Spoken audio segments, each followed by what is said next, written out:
तो welcome Indians, आप सभी के अपने चैनल एसकेएम स्टडी बार फिर से स्वागत है। बहुत जोर शोर तरीके से स्वागत है।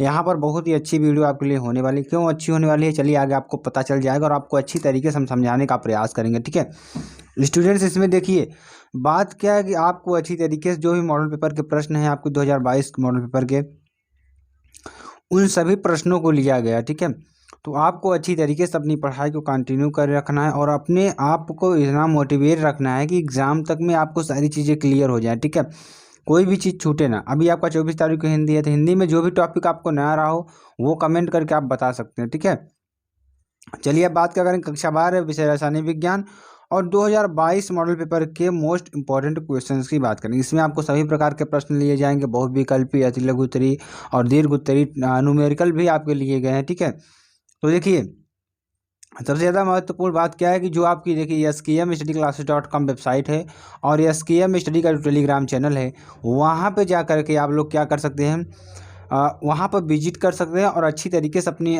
जो है सारी चीज़ें उसको आप लोग अच्छे से PDF आप प्राप्त कर सकते हैं। ठीक है, वहाँ पे चलिए पहले प्रश्न की बात करते हैं। पहला प्रश्न देखिए क्या है कि सूत्र C4H11N के कितने प्राथमिक अमीन संभव है। यानी कि हमारा सूत्र दिया है, एक सूत्र क्या दिया है, सूत्र है हमारा C4H11N से कितने प्राथमिक अमीन संभव है। तो यहाँ पे अगर आंसर की बात करें, आंसर क्या हो जाएगा 4, 4 अमीन संभव है। ठीक है, चलिए अगला प्रश्न देखिए क्या है, निम्न यौगिकों में कौन सा टॉलन अभिकर्मक को अपचयित करता है। यानी कि निम्न यौगिकों में कौन सा टॉलन अभिकर्मक को अपचयित करता है। ऐसा कौन सा है जो टॉलन अभिकर्मक को क्या करता है, अपचयित करता है। चलिए यहाँ पे देखिए आपके सामने कुछ फार्मूले लिखे हुए हैं, जैसे कि C6H5NO2, C6H5NO, C6H5NH2 या C6H5NHOH। तो यहाँ पे अगर आंसर की बात करें, आंसर क्या हो जाएगा C6H5NH2, ये आपका आंसर हो जाएगा। वेरी वेरी मोस्ट इंपॉर्टेंट प्रश्न आप एग्जाम के दृष्टिकोण से। चलिए आगे आपको बताते हैं।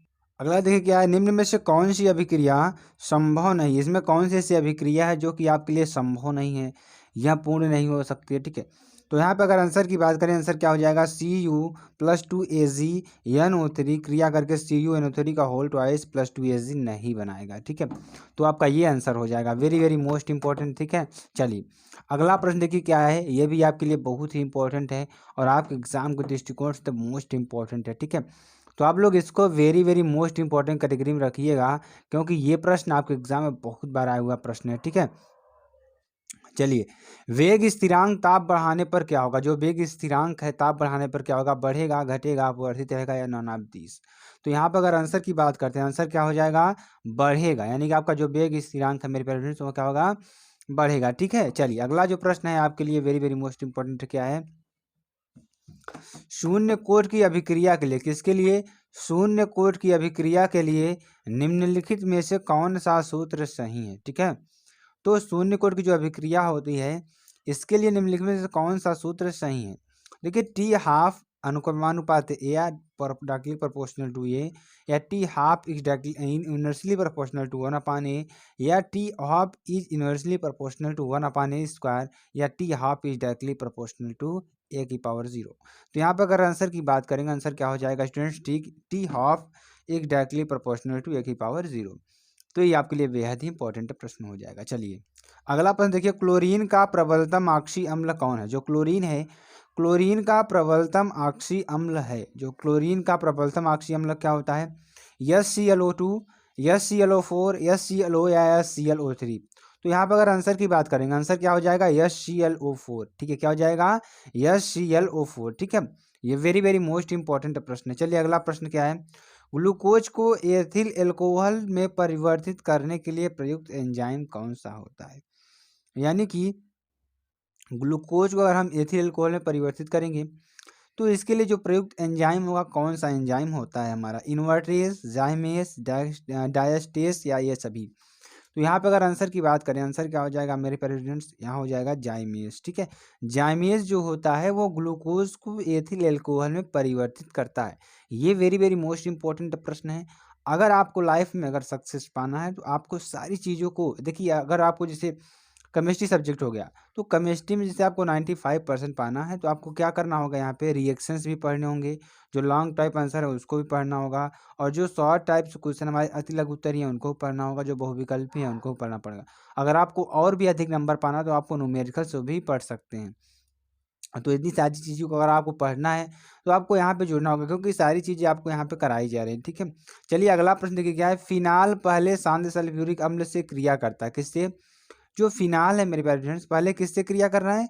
सांद्र सल्फ्यूरिक अम्ल यानी कि सांद्र H2SO4, ठीक है, से क्रिया करता है, फिर सांद्र नाइट्रिक अम्ल से क्रिया करके देता है, क्या देता है? P nitrophenol, nitrobenzene 2,4,6 try nitrobenzene या ओ नाइट्रोफिनाल। तो यहाँ पर अगर आंसर की बात करें, आंसर क्या हो जाएगा?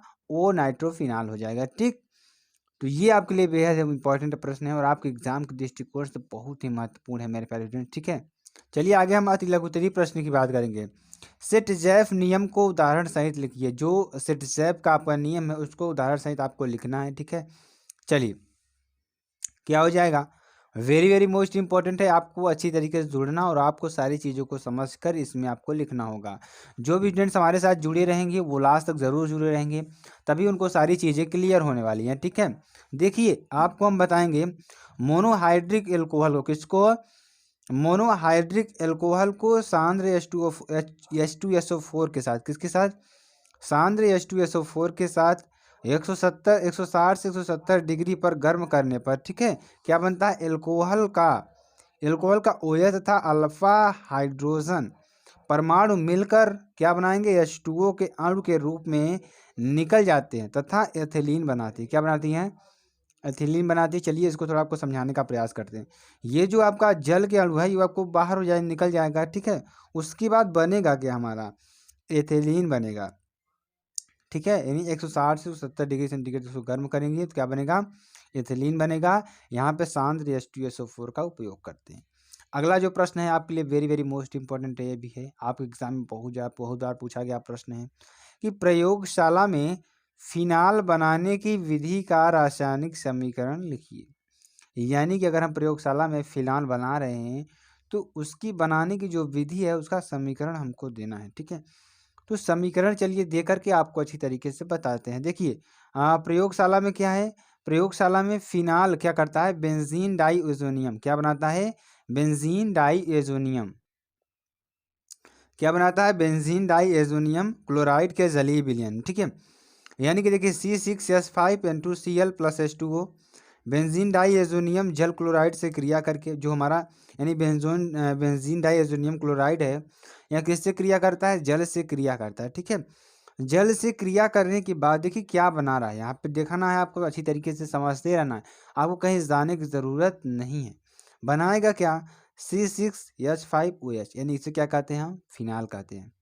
ठीक, प्लस N2 प्लस Cl बनाएगा। ठीक है, Cl बनाएगा तो ये आपकी रासायनिक अभिक्रिया हो जाएगी। वेरी वेरी मोस्ट इंपॉर्टेंट है। ठीक है, चलिए आपको अच्छी तरीके से समझा दिया जाएगा और आपको अच्छी तरीके से बता दिया जाएगा चीज़ें। ठीक है, चलिए सीरियम परमाणु क्रमांक 58, सीरियम जो परमाणु क्रमांक कितना है? 58 है कि +3 एवं +4 ऑक्सीकरण अवस्थाएं अस्थायी क्यों होती है? जो इसकी ऑक्सीकरण अवस्थाएं होती हैं अस्थायी क्यों होती हैं? ठीक है, ये अस्थायी क्यों होती हैं आपको अच्छी तरीके से हम बताने का प्रयास करने जा रहे हैं। ठीक है, देखिए इसका कारण यह है कि +3 एवं +4 आयनों की जो आयनन ऊर्जा होती है एवं जालक ऊर्जा का योग क्या होता है? अधिक ऋणात्मक होता है। क्या होता है?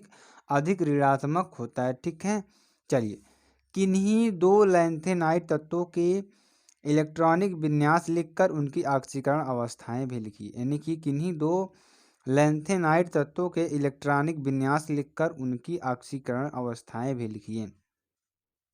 तो यहाँ पे देखिए सीरियम Ce जो जेड इसका क्या होता है?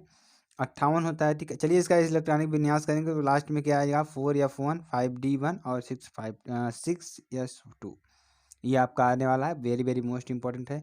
तो इसकी जो ऑक्सीकरण अवस्थाएं हैं 3 और 4 होती हैं। क्या होती हैं? 3 और 4 होती हैं। ठीक है, चलिए अब इटरबियम की बात करते हैं। इटरबियम YB है, YB ये हमारा Z है। यहाँ पे Z बराबर कितना था? 70 होता है। तो यहाँ पर देखिए अगर हम इसके इलेक्ट्रॉनिक विन्यास की बात करते हैं तो लास्ट में क्या आएगा 4F14 6S2।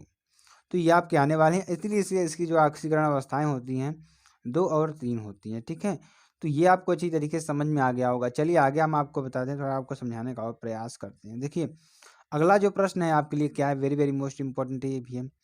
CuNH3 4 यानी कि होल 4 SO4 में Cu की ऑक्सीकरण संख्या ज्ञात कीजिए। इसमें क्या करना है, कॉपर की जो ऑक्सीकरण संख्या है उसको ज्ञात करना है। ठीक है, चलिए अब इसको हम थोड़ा ज्ञात करके आपको बताते हैं। या मान लेते हैं कॉपर की जो ऑक्सीकरण संख्या है क्या है, यक्स है। ठीक है, अगर यक्स है 4 × 0, इसकी क्या होती है, ऑक्सीकरण संख्या क्या होती है, 0 होती है। ठीक है, अब यहाँ पे देखिए SO4 एक ही है, तो यहाँ पे क्या करेंगे 1 × SO4 की ऑक्सीकरण संख्या निकालेंगे, कितना होगी -2 बराबर 0 कर देंगे। इतना तो आपको अच्छी तरीके से समझ में आ गया होगा।